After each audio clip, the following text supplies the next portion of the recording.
تون بخیر با شادی دوستانی عزیز. امیدوارم که همتون صحت سلامت هستید. ما هم شکرانه خدا سازیم خوبیم.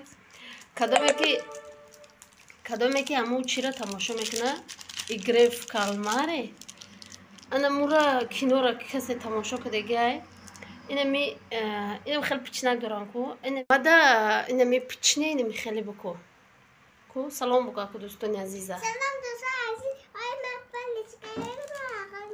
آی ای گلش کرمه گیره باید خیلی جدا میکنه. کدومی که همین را دیده گایده بیزار کرد خیلی دیدم چه خیلی تیار میکنه کشه گرفتیم کدیم این همه قشیده نمیدونم ای چه خیلی میشه کم ترک موعده دیر کدیم ده چه کدیم قاق این اوجه قاق شده یعنی در او قاق میشده تیار شده اینه در وقت تیار میشده تیار کدیم فریزه نمی حال داریم چیزه بگه باید بکنی نکنی نمی گریه کدام میشینه کدامشو میکنی اکو خیلی اینم جبست میازو با چیز که میتونیم کو میتونی ما میدونه چی کار کردن شاکو با اینم خیلی که دسته بسیار تماشا میکنه اینم دو گناهش تماشا میکنه و یاد گرفته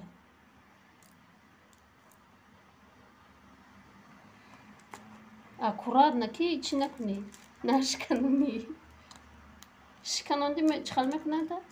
شخاله میپرونند خود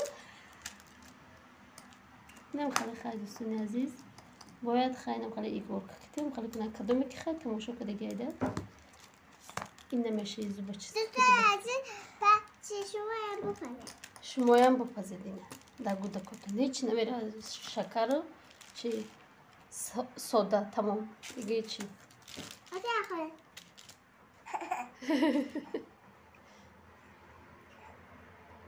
رنگ نداره و رنگ شده سفریزه چخلی امو صدقتی شکر چکلگه ممکن برای دوستانی عزیز و مهربان ما ای روز دکو یا پیروگا که مولای مک ای محصولات های در خلادلنیک بوده تیار کردم نیره فرض گزده بواردم اونجا ای محصولات های در خلادلنیک بوده تیار کردم کم تر کریم شیف بود همه را دوختم خیلی وارینی بود همش دوختم نیم خیلی پیروکی خوراک تیار کردم کدا خورد یعنی لیستی کلون بود خورد یعنی که شیرینکی خشروای بچه‌های به حد با مزه. دوستان عزیز و مهربان اینا محوش یک خبر دیگه کی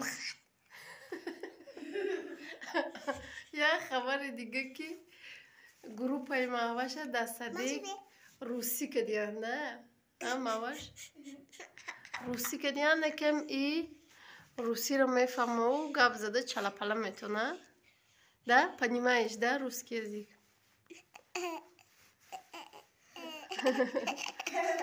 این اینجا یک بوزی دیگه هم هست سلام که دخوی سلام دوستان عزیز این روز تو بگه فریزه نخله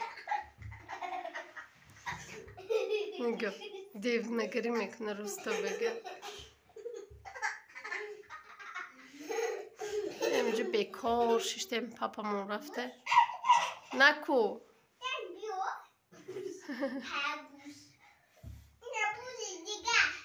بوزی دیگه ها شعر میخونه یا نه؟ تو شعر بخون نکو فریزه نرمال نبست با میگن که که دختر گنده بوده فریزه دیلنگ نمیمونند دیلنگ نمیمونند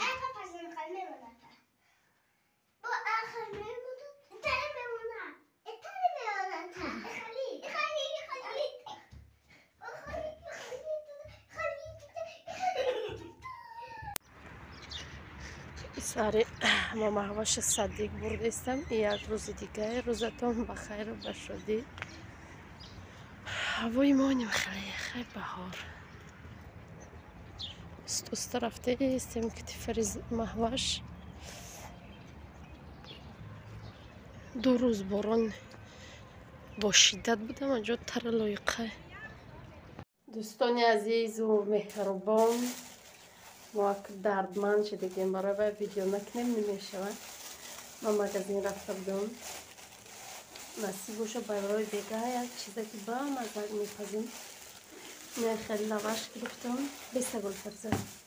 نه خیلی لواش گرفتم، 10 دانه 10 سومان ارزان. بعد نه ساسیسکا گرفتم. جمعه فرزه یوردم کدیسته. سیر گرفتم، непонятно چخالش سیره نکیم. سیر هلندیه ای سفیدک. اینمو چه گرفتگی نبودم که بیایا بر این نموده بگیریم کنیم چخالیه. بعد 2 دانه پمیدور گرفتم، 8 سومون، 1 کیلو شکر، обычный чек. بعد 2 دانه بادرنگ، 20 گل. فریزه. بادام، кетчуп, مایونز. نمیدونم چقدر مایونز بگیرم. تا گرفتم بیزیب پروانسال گرفته بودم، بیزیب نیشوزی بو گرفتم، الیویز نوعیت دیگه بود. باز بینشون بودیم تو نه چقدر معقول نشد. این میاره خریدم نصیب برای بگه یا چیزی که با مزاج میپذیرم. چجا این ارزونه که مغازین ده همه چی قیمت ارد 5 کیلویش همین سر 32 سوم بوده. بازی 42 سوم کدین 40 سوم کدین ارده. اصلا روسی یاد گرفتم. روسی را بگو چی میگی؟ کدوم؟ بگو خیلی چی به روسی. سلام دوستان عزیز به روسی بگو. سلام دوستان عزیز امروز یا چی بپزم؟ روسی بگو خیلی. نده روسی رو یاد بگیریم. نم ندهش روسی. نم خلاص میپزم یا جایی میپزم با تا آخر با ما باشه. این مایونز میگم پروانسال گفتم چوده نیست بوده. این می خریدم بیزی بیاسته که این خیلی گلات که نیست، خیلی رنگی چکای. برای مو چای نوای نباشم. گفتم خیلی دیگون خمیر میدوزم شه. خیلی خشکو نیست، درنی مایونز نیست. برای مو ایره میمونیم دیگون خمیر میاندازیم. دیگون خمیری پیتزای هم خیلی ده. این ایره خریدم مایونز چی؟ تخمی بدونه. دوستان عزیز و مهربان، من محصولات رو تیار کردم. بادرنگ ریزه کردم، پمیدور ریزه کردم، кетчуп پاکتی مایونز یک جویا کردم، مایونز نرمال نه. این خیلی بعد خوازی رو میکشم یا بار میکشم ده خیلی کلچی بازی نکشدم. بعد سیرش کویدم تیارکا کنم. گفتم نشید نیپنیاد نه سیر نمیگذره خیلی چسبک. ریزه کنم گفتم نشید. اینم خیلی ریزه کردم شه. خیلی دباینا چی میمونه میرم در دخوفکا میمونه او میشه انشالله. بعد خیلی نان اینجا باشه با نه محصولات رو تیار کردم. با اینجا отдельно با ما کارتوشکا жарить کردم. ایرم قدرنش میاندازم دوستان عزیز. اینم خیلی تا تیار کردن با ما باشید. ایرا مخدوم اکو یک ذوق دادم خیلی یک میستم یگان چی بود پزه میگو. گفتم کدا یک نوینکه کنیم که چی خیلی میخورده باشم چی میشیده باشه. خودم یکم بار کردم نمیدونم چی گپ میشه. برای ما تا آخر با ما باشید. دوستان عزیز و مهربان، محصولات همش تیار شد بگیم. نه کارتوشکم یک تاش تیار شد، یا ریس دیگهش پخته است. اون قریب پخته. چی کار میکنم من که نه خیلی میکنم. شروع کردم میشه که من جوشته.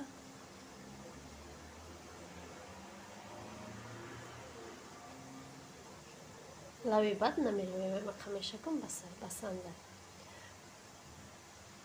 بعدن سوسیسکی رو میمونم. خوشم نمونده. یک تا سوسیسکی بسنده. ما کارتوشکا رو نمک کردم نکیم.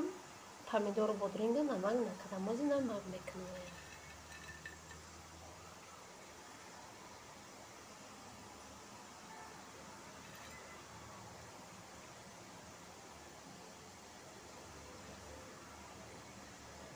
Им хеле мемонам. Ай сири заказноимон мемонем. Сири заказной.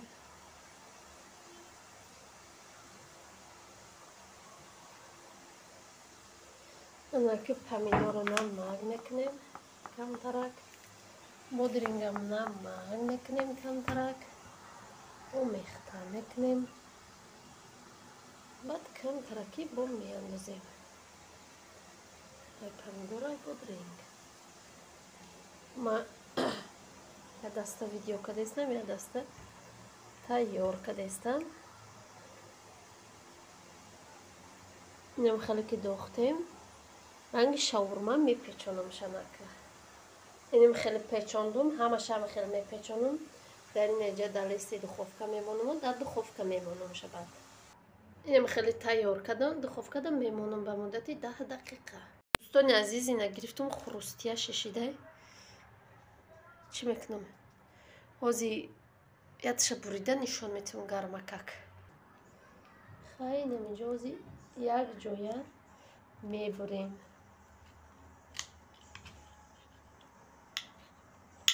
мебинем сируш ов шуда ё не? Сируш ов нашуда, чӣ хеле сир буда намедонам. Не. Аппетит нашуда неким.